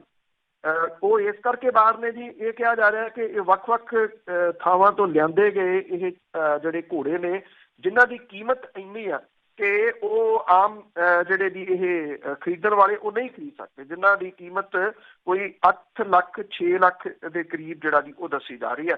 ਘੋੜੇ ਨਾ ਜਿਹੜੇ ਦੀ ਉਹ ਵਿਕਣੇ, ਹਾਲਾਂਕਿ ਜਿਹੜੇ ਲੈ ਕੇ ਆਏ ਇਹ ਬਾਦਲ ਦੇ ਸਟੱਡ ਫਾਰਮ ਤੋਂ ਜੀ ਉਹ ਇਹ ਕਹਿੰਦੇ ਆ ਕਿ ਇਹਦਾ ਨਾਂ ਵਿਕਣ ਦਾ ਰੀਜ਼ਨ ਇਹ ਆ ਕਿ ਅਸੀਂ ਤਾਂ ਘੋੜੇ ਵੇਚਣ ਲਈ ਲਿਆਂਦੇ ਹੀ ਨਹੀਂ, ਅਸੀਂ ਤਾਂ ਸਿਰਫ ਪ੍ਰਦਰਸ਼ਨੀ ਦੇ ਵਾਸਤੇ ਜਿਹੜਾ ਵੀ ਉਹ ਲਿਆਂਦੇ ਸੀਗੇ, ਇਹ ਦੱਸਣ ਦੇ ਵਾਸਤੇ ਕਿ ਕਿਉਂਕਿ ਇਹ ਰਾਜਿਆਂ ਵਾਲੇ ਸ਼ੌਕ ਨੇ ਨਾ, ਉਹ ਲੋਕਾਂ ਨੂੰ ਜਾਂ ਗੁਲਾਮਾਂ ਨੂੰ ਇਹ ਤਾਂ ਦੱਸਿਆ ਜਾਂਦਾ ਨਾ ਕਿ ਤੁਸੀਂ ਜਿਹੜੇ ਉਹ ਆਮ ਬੰਦੇ ਹੋ ਤੇ ਇਹ ਰਾਜੇਸ਼ਾਹੀ ਹੈ ਜਿਹੜੀ ਕਿ ਇਹੋ ਜਿਹੇ ਸ਼ੌਕ ਵੀ ਜਿਹੜਾ ਜੀ ਉਹ ਪਾਲਦੀ ਹੈ, ਮਹਿੰਗੇ ਸ਼ੌਕ ਜਿਹੜੇ ਇਸ ਕਰਕੇ UK ਤੱਕ ਤੋਂ ਘੋੜੇ ਇੱਥੇ ਲਿਆ ਕੇ ਜੋ ਸਟੱਡ ਫਾਰਮ ਦੇ ਵਿੱਚ ਜਿਹੜਾ ਜੀ ਉਹ ਰੱਖੇ ਜਾਂਦੇ ਆ, ਔਰ ਉਹਨੂੰ ਮੇਲਿਆਂ ਦੇ ਵਿੱਚ ਇਸ ਕਰਕੇ ਲਿਆਂਦਾ ਜਾਂਦਾ ਲੋਕਾਂ ਨੂੰ ਵੀ ਪਤਾ ਲੱਗੇ ਕਿੱਡੇ ਕਿੱਡੇ ਮਹਿੰਗੇ ਘੋੜੇ ਉੱਥੇ ਪਾਲੇ ਜਾ ਰਹੇ ਤੇ ਕਿੰਨੇ ਕਿੰਨੇ ਅਮੀਰ ਲੋਕ ਆ। ਅੱਗੇ ਗੱਲ ਕਰਦੇ ਹਾਂ ਖੁਦਕਸ਼ੀਆਂ ਦੀ। ਪੂਰੇ ਮੁਲਕ ਦੇ ਵਿੱਚ ਜਿਹੜੇ ਬੇਰੁਜ਼ਗਾਰ ਆ, ਕਿਸਾਨਾਂ ਨਾਲੋਂ ਵੀ ਵੱਧ ਖੁਦਕਸ਼ੀਆਂ ਕਰ ਰਹੇ ਆ। ਬਿਲਕੁਲ ਜੀ, ਇਹ ਜਿਹੜੀ ਸਟੱਡੀ ਹੈ ਜੀ ਨੈਸ਼ਨਲ ਕ੍ਰਾਈਮ ਰਿਕਾਰਡ ਬਿਊਰੋ ਜਿਹੜੀ ਦੀ ਉਹ ਇਹ ਕਹਿੰਦੀ ਹੈ ਕਿ ਕਰਜ਼ਾਈ ਕਿਸਾਨ ਹੀ ਨਹੀਂ ਸਗੋਂ ਬੇਰੁਜ਼ਗਾਰ ਜਿਹੜੇ ਨੌਜਵਾਨ ਨੇ ਉਹ ਵੀ ਲਗਾਤਾਰ ਖੁਦਕੁਸ਼ੀਆਂ ਜਿਹੜੀਆਂ ਦੀ ਉਹ ਕਰ ਰਹੇ ਨੇ। ਹਰ ਖੇਤਰ ਦੇ ਵਿੱਚ ਆਇਆ ਮੰਦਵਾੜਾ ਜਿਹੜਾ ਦੀ ਉਹ ਇਸ ਤਰ੍ਹਾਂ ਦੀਆਂ ਖੁਦਕੁਸ਼ੀਆਂ ਜਿਹੜਾ ਉਹਦਾ ਕਾਰਨ ਬਣ ਰਿਹਾ ਹੈ। ਕਿਸਾਨਾਂ ਦੇ ਨਾਲੋਂ ਬੇਰੁਜ਼ਗਾਰਾਂ ਦੇ ਵੱਲੋਂ ਖੁਦਕੁਸ਼ੀਆਂ ਦਾ ਅੰਕੜਾ ਇਸ ਨੈਸ਼ਨਲ ਕ੍ਰਾਈਮ ਰਿਕਾਰਡ ਬਿਊਰੋ ਦੇ ਅਨੁਸਾਰ ਜ਼ਿਆਦਾ ਹੈ, ਔਰ ਸਾਲ 18 ਦੇ ਦੌਰਾਨ ਕਰਜ਼ੇ ਕਰਕੇ ਖੁਦਕੁਸ਼ੀ ਕਰਨ ਵਾਲੇ ਕਿਸਾਨਾਂ ਦੇ ਨਾਲੋਂ 2587 ਵੱਧ ਬੇਰੁਜ਼ਗਾਰਾਂ ਨੇ ਖੁਦਕੁਸ਼ੀ ਜਿਹੜੀ ਇਹਦੀ ਉਹ ਕੀਤੀ ਆ। ਬਿਊਰੋ ਦੇ ਅੰਕੜੇ ਕਹਿੰਦੇ ਆ ਜੀ ਕਿ 2018 ਦੇ ਦੌਰਾਨ ਕਿਸਾਨਾਂ ਤੋਂ ਵੱਧ ਬੇਰੁਜ਼ਗਾਰਾਂ ਨੇ ਖੁਦਕੁਸ਼ੀ ਕੀਤੀ। ਬੇਰੁਜ਼ਗਾਰੀ ਤੋਂ ਤੰਗ ਆ ਕੇ ਖੁਦਕੁਸ਼ੀ ਕਰਨ ਵਾਲੇ ਲੋਕਾਂ ਦੀ ਗਿਣਤੀ ਕਿਸਾਨਾਂ ਦੀਆਂ ਖੁਦਕੁਸ਼ੀਆਂ ਦੀ ਗਿਣਤੀ ਦੇ ਨਾਲੋਂ ਵੱਧ ਹੈ, ਜਿਹੜੀ ਓਵਰਆਲ ਇਹ ਮੁਲਕ ਦੇ ਅੰਕੜੇ ਨੇ ਜੀ। ਔਰ 17-18 ਦੇ ਦੌਰਾਨ 12,936 ਲੋਕਾਂ ਨੇ ਬੇਰੁਜ਼ਗਾਰੀ ਤੋਂ ਤੰਗ ਆ ਕੇ ਖੁਦਕੁਸ਼ੀ ਕੀਤੀ, ਜਦੋਂ ਕਿ 17-18 ਦੇ ਇਸੇ ਸਮੇਂ ਦੇ ਦੌਰਾਨ ਖੇਤੀਬਾੜੀ ਤੇ ਕਿਸਾਨਾਂ ਨਾਲ ਜੁੜੇ 10,339 ਲੋਕਾਂ ਨੇ ਸੁਸਾਈਡ ਕੀਤਾ। ਖੁਦਕੁਸ਼ੀ ਕਰਨ ਵਾਲੇ ਇਹ ਜਿਹੜੇ ਬੇਰੁਜ਼ਗਾਰ ਨੇ ਉਹਨਾਂ ਦੇ ਵਿੱਚ 10,687 ਮਰਦ ਤੇ 2,248 ਔਰਤਾਂ ਵੀ ਜਿਹੜੀਆਂ ਦੀ ਉਹ ਸ਼ਾਮਲ ਨੇ। ਜੇ ਆਪਾਂ ਪੰਜਾਬ ਦੀ ਗੱਲ ਕਰੀਏ ਤਾਂ ਇਹਦੇ ਵਿੱਚ ਜਿਹੜਾ ਨੈਸ਼ਨਲ ਕ੍ਰਾਈਮ ਰਿਕਾਰਡ ਬਿਊਰੋ ਦੇ ਅੰਕੜੇ ਆ ਉਹਦੇ ਅਨੁਸਾਰ ਪੰਜਾਬ ਦੇ ਵਿੱਚ ਵੀ ਬੇਰੁਜ਼ਗਾਰ ਜਿਹੜੇ ਨੇ ਉਹ ਖੁਦਕੁਸ਼ੀ ਕਰ ਰਹੇ ਨੇ। ਪੰਜਾਬ ਦੇ ਵਿੱਚ ਸਾਲ 2018 ਦੇ ਦੌਰਾਨ 207 ਬੇਰੁਜ਼ਗਾਰਾਂ ਨੇ ਖੁਦਕੁਸ਼ੀ ਕੀਤੀ, ਜਿਹਦੇ ਵਿੱਚ 184 ਮਰਦ ਤੇ 23 ਔਰਤਾਂ ਜਿਹੜੀਆਂ ਉਹ ਸ਼ਾਮਲ ਨੇ। ਜਦੋਂ ਕਿ ਕਰਜ਼ੇ ਦੇ ਕਰਕੇ 202 ਕਿਸਾਨਾਂ ਨੇ ਖੁਦਕੁਸ਼ੀ ਕੀਤੀ, ਜਿਹਦੇ ਵਿੱਚ 199 ਮਰਦ ਤੇ 3 ਔਰਤਾਂ ਜਿਹੜੀਆਂ ਦੀ ਉਹ ਸ਼ਾਮਲ ਨੇ। 94 ਮਜ਼ਦੂਰਾਂ ਨੇ ਵੀ ਪੰਜਾਬ ਦੇ ਵਿੱਚ ਜਿਹੜੀ ਜੀ ਉਹ ਖੁਦਕੁਸ਼ੀ ਕੀਤੀ। 2018 ਦੇ ਦੌਰਾਨ ਸਭ ਤੋਂ ਵੱਧ ਮਹਾਰਾਸ਼ਟਰ ਦੇ ਵਿੱਚ 2142 ਕਿਸਾਨਾਂ ਨੇ ਸੁਸਾਈਡ ਕੀਤਾ। ਦੂਜੇ ਨੰਬਰ ਦੇ ਉੱਤੇ 1222 ਕਿਸਾਨਾਂ ਨੇ ਕਰਨਾਟਕ ਦੇ ਵਿੱਚ ਆਤਮ ਹੱਤਿਆ ਕੀਤੀ, ਜਿਹਦੇ ਚ 1181 ਮਰਦ ਤੇ 41 ਔਰਤਾਂ ਜਿਹੜੀਆਂ ਵੀ ਸ਼ਾਮਲ ਨੇ। ਤੀਜੇ ਨੰਬਰ ਦੇ ਉੱਤੇ ਮੱਧ ਪ੍ਰਦੇਸ਼ ਹੈ, ਜਿੱਥੇ 1288 ਕਿਸਾਨਾਂ ਨੇ ਖੁਦਕੁਸ਼ੀ ਕੀਤੀ। ਔਰ ਤਾਮਿਲਨਾਡੂ ਦੇ ਵਿੱਚ ਸਭ ਤੋਂ ਵੱਧ 1579 ਬੇਰੁਜ਼ਗਾਰਾਂ ਨੇ ਖੁਦਕੁਸ਼ੀ ਜਿਹੜੀ ਜੀ ਉਹ ਕੀਤੀ, ਜਦੋਂ ਕਿ ਤਾਮਿਲਨਾਡੂ ਦੇ ਵਿੱਚ ਜਿਹੜੀ ਕਿਸਾਨਾਂ ਦੀ ਗਿਣਤੀ ਖੁਦਕੁਸ਼ੀ ਕਰਨ ਵਾਲਿਆਂ ਦੀ ਉਹ ਸਿਰਫ ਜਿਹੜੀ ਜੀ ਉਹ 6 ਹੈ। ਖੁਦਕੁਸ਼ੀ ਦੇ ਮਾਮਲੇ ਦੇ ਵਿੱਚ ਦੂਜਾ ਨੰਬਰ ਜਿਹੜਾ ਜੀ ਉਹ ਕੇਰਲਾ ਦਾ, ਜਿੱਥੇ 1584 ਬੇਰੁਜ਼ਗਾਰਾਂ ਨੇ ਜਿਹੜੀ ਜੀ ਉਹ ਖੁਦਕੁਸ਼ੀ ਕੀਤੀ। ਇਹ ਫੈਕਟ ਨੇ ਜਿਹੜੇ ਕਿ ਮੁਲਕ ਦੀ ਜਿਹੜੀ ਇਕੋਨਮੀ ਹੈ ਜੀ ਕਿਤੇ ਨਾ ਕਿਤੇ ਉਹਦੇ ਦਿਸ ਰਹੇ ਨੇ। ਜਿਹੜਾ ਇਹ ਅੰਕੜਾ ਵਿਭਾਗ ਹੈ ਜੀ ਉਹ ਇਹ ਵੀ ਕਹਿੰਦਾ ਹੈ ਕਿ ਇਹ ਖੁਦਕੁਸ਼ੀਆਂ ਜਿਹੜੀਆਂ ਦੀ ਉਹ ਹੋਰ ਵੱਧ ਸਕਦੀਆਂ ਨੇ, ਕਿਉਂਕਿ ਮੰਦਵਾੜਾ ਜਿਹੜਾ ਜੀ ਉਹ ਇਸ ਵੇਲੇ ਸਿਰ ਚੜ ਕੇ ਬੋਲ ਰਿਹਾ। ਉਧਰ ਤੇ ਖਿਆਲ ਹੀ ਨਹੀਂ ਕਿਸੇ ਦਾ। ਬਹੁਤ ਬਹੁਤ ਧੰਨਵਾਦ ਬਲਤੇਜ ਪੰਨਾ ਜੀ। ਮਿਹਰਬਾਨੀ ਜੀ, ਧੰਨਵਾਦ ਜੀ, ਸਤਿ ਸ਼੍ਰੀ ਸਤਿ ਅਕਾਲ। ਸ਼੍ਰੀ ਅਕਾਲ ਜੀ। ਤੇ ਸਰੋਤੇ ਸਨ ਬਲਤੇਜ ਪੰਨਾ ਜੀ, ਸਾਡੇ ਨਾਲ ਜੁੜਦੇ ਨੇ, ਕਰਦੇ ਨੇ ਖਬਰਾਂ। ਇਸੇ ਦੇ ਨਾਲ ਸਾਡਾ ਅੱਜ ਦਾ ਬੁਲਟਨ ਇੱਥੇ ਸਮਾਪਤ। ਬਲਵਿੰਦਰ ਕੌਰ ਵੱਲੋਂ ਵੀ ਆਪ ਸਭ ਨੂੰ ਪਿਆਰ ਭਰੀ ਸਤਿ ਸ਼੍ਰੀ ਅਕਾਲ।